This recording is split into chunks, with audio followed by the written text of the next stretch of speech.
불굴의 신앙의 밑거름이 되었던 어머니였습니다. 더욱이 요게벳의 경우에 고센이라는 애굽의 빈민촌에서 어려운 삶을 겨우 연명하는 가운데 그 아들을 이스라엘의 불멸의 지도자로 키운 것입니다. 이스라엘의 후손 70명이 처음 고센에 들어왔을 때는 요셉이 총리를 지내었기 때문에 그의 각별한 보살핌 가운데 생육이 좋다하고 중다하고 번식하고 창성하고 심히 강대하여 온 땅에 가득하였다고 출애굽기 1장에서는 기록을 하고 있습니다. 그러나 요셉을 알지 못하는 새 왕이 일어나서 애굽을 다스리게 되고 이스라엘 사람들의 숫자가 늘어나니까 애굽 사람들이 두려움을 느끼기 시작합니다. 그래서 그들이 탄압 정책을 쓰기 시작합니다. 그들 위에 감독들을 세우고 무거운 짐을 지우고 괴롭게 하면서 강제 부역을 시키기 시작합니다. 그러니까 새 왕이 들어서자 청천벽력처럼 다가온 탄압 정책을 대하는 유대인들의 피폐한 모습을 여러분 한번 상상해 보십시오. 마치 어찌 보면은 동영상으로 자주 보는 것처럼 북한의 정치범 수용소에 크리스천들을 수용시켜서 강제 노동으로 그들을 짓밟는 것과 똑같은 그런 상황이 벌어지고 있습니다. 젊은이들은 강제 노동에 끌려나가고 부녀자들은 저항할 수 없이 애굽 사람들의 놀이객감으로 전락하고 맙니다. 동네는 피폐해진 채 빈민굴화합니다. 그러나 학대를 받으면 받을수록 놀랍게도 이스라엘 백성들은 숫자적으로 더욱 번성하고 창대해져 갑니다. 애굽은 말입니다. 이스라엘 백성들에게 있어서 마치 뻥튀기 하던 가마솥과 같은 곳이었습니다. 인구 팽창이 일어났던 곳이에요. 마늘과 부추를 많이 먹게 하신 것이 아마도 크게 작용하지 않았나 하는 생각이 듭니다. 하나님께서 아브라함에게 약속하셨던 하늘과 별과 같이 바다의 모래같이 그 수가 창대하게 되리라는 약속이 이루어진 것이 어디냐? 바로 애굽이었습니다. 이에 대해서 애굽 사람들의 근심은 더해만 갔습니다. 위협을 느낀 것입니다. 노역을 중과시켜도 보고 다른 모든 방법을 써보던 바로가 늘어만 가는 그 히브리 백성들의 숫자를 막기 위해서 가장 사악한 방법을 생각하고 산파들에게 명을 내립니다. 너희는 히브리 여인을 위하여 조산할 때에 살펴서 남자거든 죽이고 여자거든 그들을 살려둬라 명을 내립니다. 그러나 다행히도 바로의 은밀한 인구박멸 공작은 산파들이 하나님을 두려워하면서 바로의 명을 따르지 않으므로 실패하고 맙니다. 실망한 바로가 이번에는 더욱 악독한 방법으로 단호히 모든 유대인과 그 관독관들에게 직접 명을 내립니다. 남자가 나거든 너희는 그를 하수구에 던지고 여자거든 살려라. 직접 명령이었습니다. 모든 히브리 남자의 신생아들을 죽이라. 생각하면 생각할수록 무서운 법령입니다. 한밤중에 습격을 해서 금방 해산한 아이들을 빼앗아가는 군인들의 소리를 상상해 보시기 바랍니다. 원망과 미움에 가득 찬 소리, 비명을 지르는 어머니들의 소리, 자지러질 듯이 울어대는 아이들의 울음소리 쉽게 상상할 수가 있습니다. 그러나 그러한 모든 공포 속에서도 굳건히 믿음으로 견뎌냈던 모세 어머니 요게벳의 모습을 신약의 히브리서 기자는 이렇게 그리고 있습니다. 믿음으로, 다시 한번 따라합시다. 믿음으로 모세가 낳았을 때 그 부모가 아름다운 아이임을 보고 석 달 동안 숨겨 임금의 명령을 무서워하지 아니하였으니 무작정 하나님을 신뢰하면서 바로의 감독들의 눈을 피해서 할 수 있는 한 최대한의 기간 동안 아기를 숨겨서 보호한 것입니다. 그 부모 눈에 비친 아기 모세의 모습에는 그 분명하게 하나님의 위엄과 자비로움과 온유가 드러나고 있습니다. 그렇기 때문에 히브리서에는 There's a special, extraordinary something in the face of Moses라고 기록을 하는 이유가 거기 있습니다. 그러나 이제는 더 이상 숨길 수가 없었어요. 어머니 요게벳은 다른 방안을 모색을 합니다.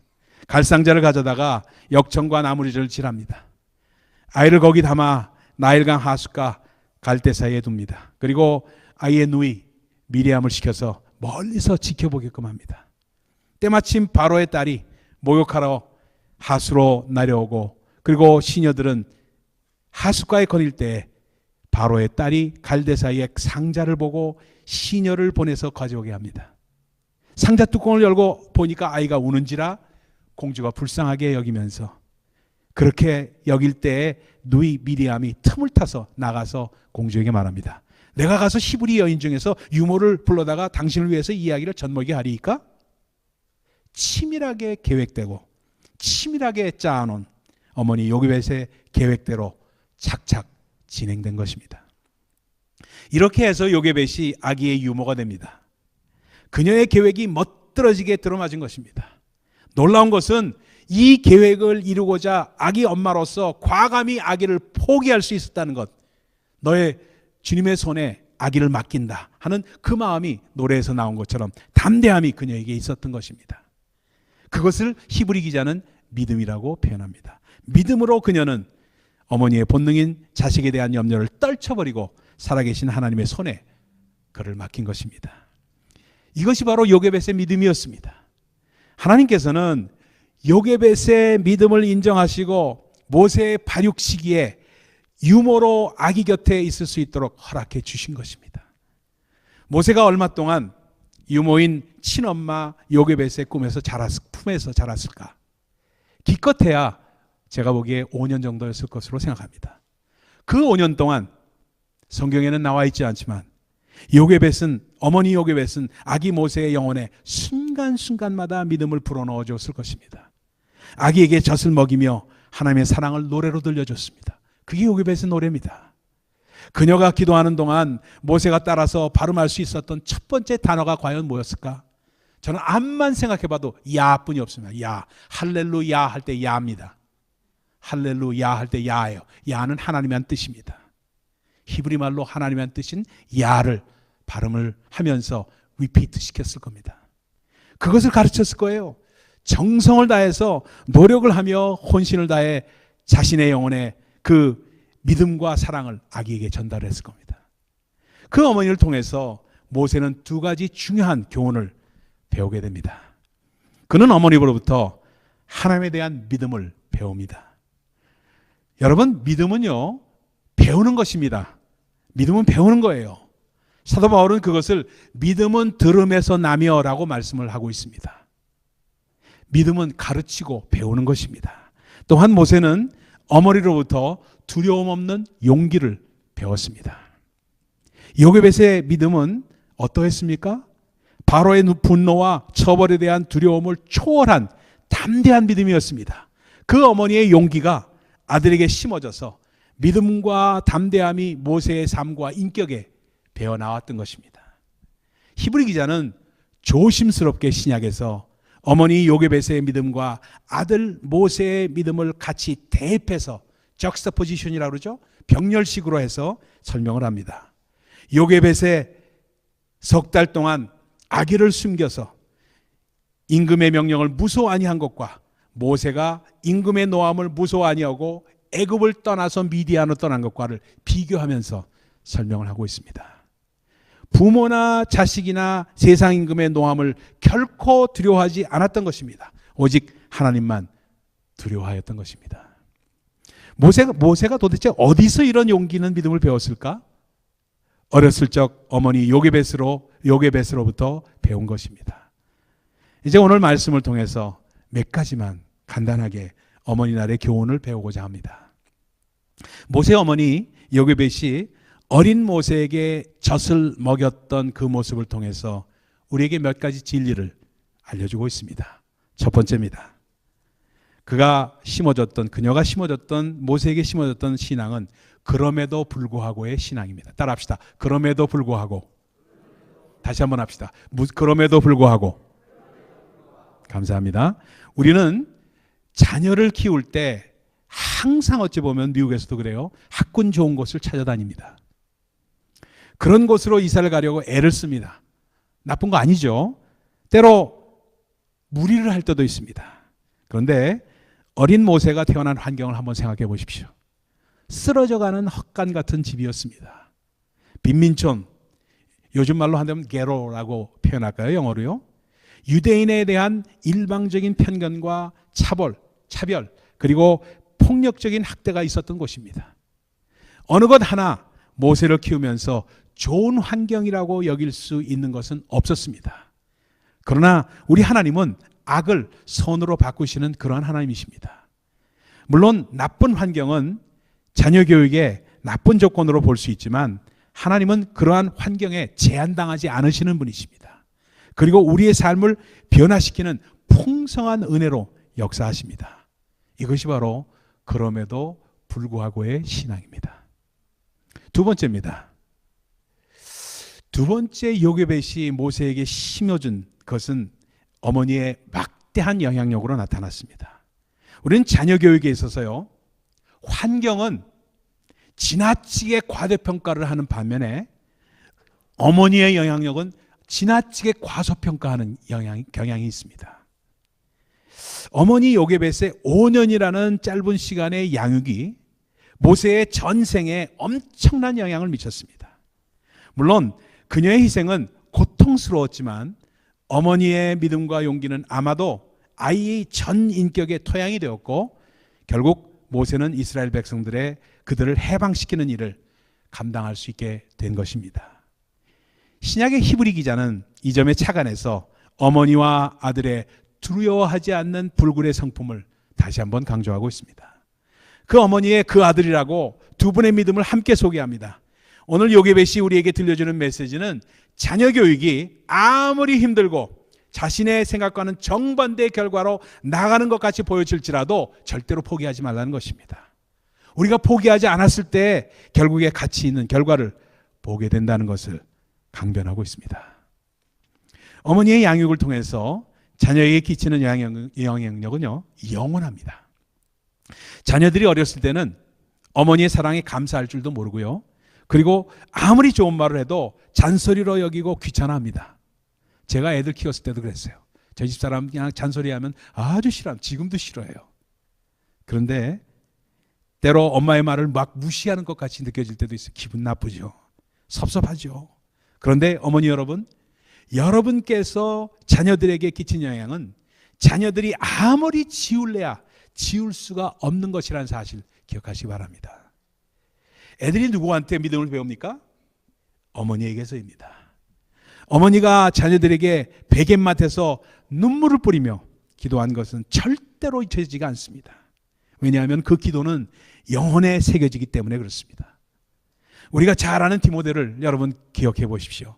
디모데는 어땠습니까? 사도 바울을 영적 아버지로 모셨지만 그로부터 영적 은사와 강한 믿음을 소유한 목사로서의 트레이닝을 받지만 그가 자랄 때 어머니 유니게로부터 받은 신앙교육이 그가 모세로부터 받는 그 영적 은사를 부릴 듯하는 토양을 이게 하게 된 토양이 바로 소일이 거기서 이루어지지 않았습니까?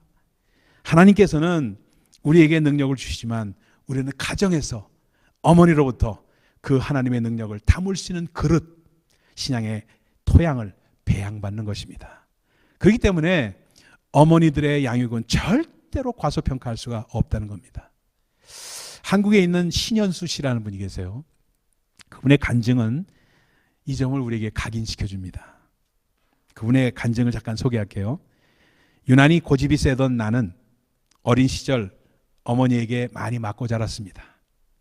매일 아침 6시만 되면 어머니는 늦잠 자는 나를 깨우려고 빗자루를 들고 방까지 들어오셨고 간혹 친구들과 놀다가 집에 늦게 들어오면 부직갱이를 들고 문 앞에서 저를 기다리셨습니다. 또 몸을 깨끗이 씻고 다니지 않는다며 종종 그 소뚜껑 같은 넓은 손으로 제 등짝을 때리시곤 했습니다. 나는 그런 어머니가 너무너무 미웠습니다. 그러던 어느 가을날 저는 친구와 함께 학교로 가는 길에 코스모스 사이를 날아다니는 벌을 잡다가 지각을 하고 말았습니다. 그런데 어머니는 이 사실을 어찌하셨는지 학교에서 돌아온 내가 다녀왔음 하고 채 인사를 하기도 전에 예의 그 부직갱이를 들고 나를 쫓아다녔습니다. 나는 깜짝 놀라 벗은 신발을 다시 신을 새도 없이 냅다 주랭란을 쳤는데 한참 가다가 그만 발에 따끔한 통증을 느끼며 길바닥에 털퍼덕 주저앉고 말았습니다. 발바닥에 아카시아 나무 가시가 박힌 것입니다. 잠시 뒤 끝에 포기하지 않고 험상궂은 얼굴로 뒤따라 달려오시던 어머니는 내 다리를 보고는 나직이 한숨을 내쉬며 저를 안으셨습니다. 그날 밤 나는 어머니 옆에서 울다 지쳐서 잠이 들었습니다. 그런데 잠결에 어둠 속에서 어머니가 내 발을 쓰다듬으며 혼자 중얼거리는 소리가 들립니다. 수야, 작은 일에 충성해야지. 크게 보이려 애쓰지 마라. 큰 양파는 커서 좋은 것 같지만 꼭지가 빨리 썩는단다. 하지만 작은 양파는 단단하게 여물어서 잘 썩지 않지. 너도 작은 양파처럼 신실한 사람이 되거라. 어머니는 내가 빤히 듣고 있는 줄 알면서 그런 식으로 위로하신 거였습니다. 어머니의 엄한 꾸중과 따끔한 내 뒤에 감추어진 따뜻한 그 사랑에 나는 하마터면 엉엉 소리내어 울 뻔했습니다. 어머니의 가르침은 언제나 우리들의 마음속에 지워지지 않은 채 남아 있습니다. 세 번째 마지막으로 살펴볼 게 있습니다. 마지막으로 살펴볼 것은 여교회에서부터 배울 수 있는 교훈은 어머니들은 어떠한 어려움에서도 가장 좋은 것을 아끼지 않고 자녀들에게 베푸신다는 것입니다.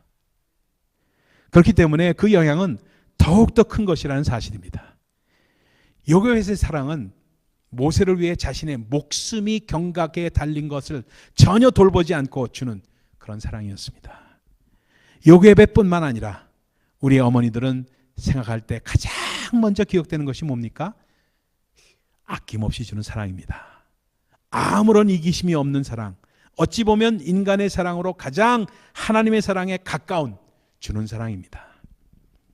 아기가 잉태되자마자 어머니들의 사랑은 아낌없이 아기에게 주는 것으로 전달됩니다. 아낌없이 자기 것을 주시는 어머니의 사랑.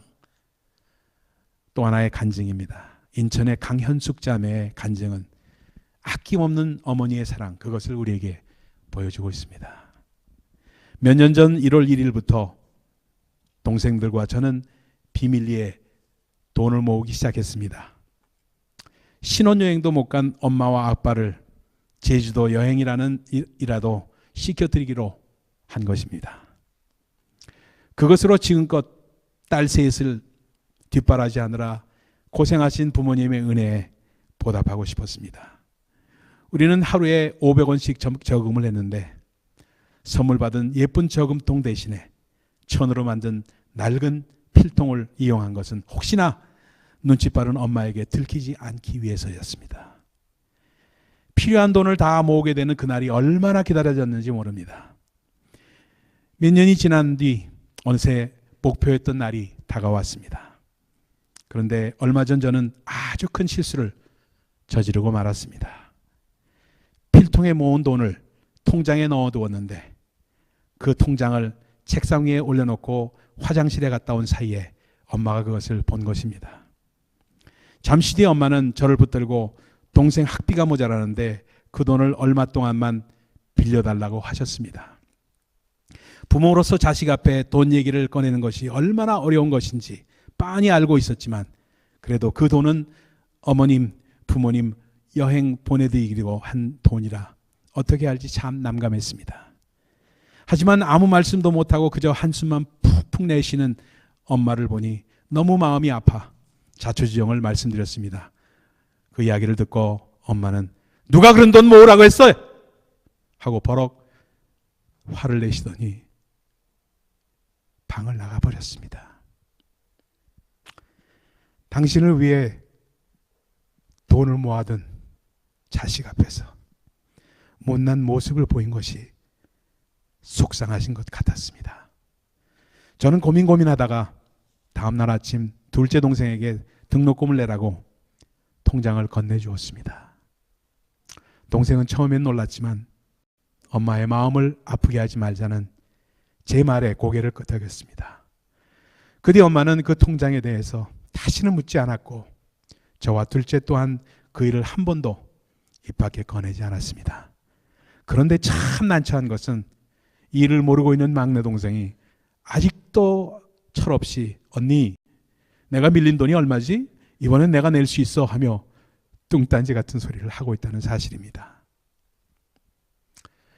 어머니 여러분 감사합니다.